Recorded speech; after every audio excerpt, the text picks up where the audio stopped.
தற்போது நாட்டு மக்கள் எதிர்நோக்குகின்ற மிக முக்கியமான பிரச்சினை உணவுப் பொருட்கள் குறித்தான விவகாரம். அதே நேரத்தில் நாட்டினுடைய பொருளாதார நிலைமை எப்படி இருக்கிறது என்பது தொடர்பிலும் நாங்கள் பார்க்க வேண்டும். எனவே மோசமான பணவீக்கம் இலங்கையை எந்த இடத்துக்கு கொண்டு வந்திருக்கிறது என்பது பற்றி தான் இப்போது நாங்கள் பார்க்க போகிறோம். அந்த வகையில் மோசமான பணவீக்கம் காரணமாக இலங்கைக்கு 5ஆம் இடம் கிடைத்திருப்பதாக இன்றைய தினம் நாளடிகள் செய்தி வெளிப்படுத்தியிருக்கின்றன. தமிழன், வீரகேசரி போன்ற பத்திரிகைகள் இது தொடர்பான தகவல்களை நாங்கள் காணலாம்.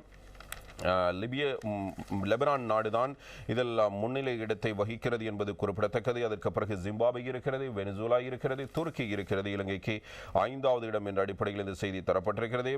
எனவே வெனிசுலா, துருக்கி ஆகிய நாடுகளை தொடர்ந்து இலங்கை 5வது இடத்தில் இருப்பதோடு அதன் ஆண்டுக்கு ஆண்டு சராசரி உணவு பணவீக்கமானது 91% மதிப்பிடப்பட்டிருக்கிறது. உலக வங்கியினால் வெளியிடப்பட்டிருக்கும் அறிக்கையிலேயே இலங்கை மேற்குறிப்பிட்டவாறான நிலையில் இருப்பதாக கணக்கிடப்பட்டிருக்கிறது. நாடு கடந்த சில மாதங்களாக பாரிய பொருளாதார நெருக்கடிக்கு முன்கொடுத்திருக்கும் நிலையில் உணவு மற்றும் உணவல்லா பொருட்களின் விலைகளில் ஏற்பட்ட சடுதியான அதிகரிப்பினால் உணவு மற்றும் உணவல்லா பணவீக்கம் என்பன வெகுவாக உயர்வடைந்திருப்பதாகவும் இவ்வாறதொரு பின்னணியில் கடந்த சில மாதங்களில் உலக நாடுகளில் அவதானிக்கப்பட்ட உணவுப் பொருட்களின் விலையேற்றம், அவற்றுக்கான கேள்வி, நிரம்பல் உள்ளிட்ட பல்வேறு காரணிகளை அடிப்படையாக கொண்டு உணவு பணவீக்கம் கூடிய முதல் 10 நாடுகளின் பட்டியலை உலக வங்கி அதன் அறிக்கையில் உள்ளடக்கியிருக்கிறது.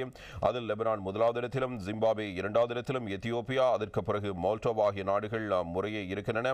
332, 309, 155, 95, 91, 90, 66, 38, 34 என்று ஆண்டுக்கு சராசரி உணவு பணவீக்கத்துடன் 1 தொடக்கம் 10 என்ற வரிசைப்படுத்தல் இருக்கிறது.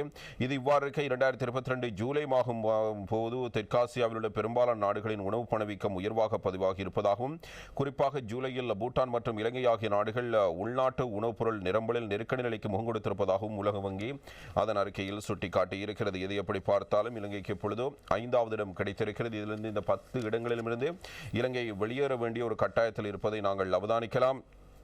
உண்மையில் பணவீக்கம், உணவுப் பொருட்களின் விலை அதிகரிப்பானது குறைந்த மற்றும் நடுத்தர வருமானம் பெறும் நாடுகளையே பெரிதும் பாதித்திருப்பதாகவும், இவ்வாண்டு ஏப்ரல் முதல் ஜூலை வரையான காலப்பகுதியில் குறைந்த வருமானம் கொண்ட நாடுகளில் 99.9% பணவீக்கத்தை காட்டுவதாக உலக வங்கி இதன் மூலம் சுட்டிக்காட்டியிருக்கிறது.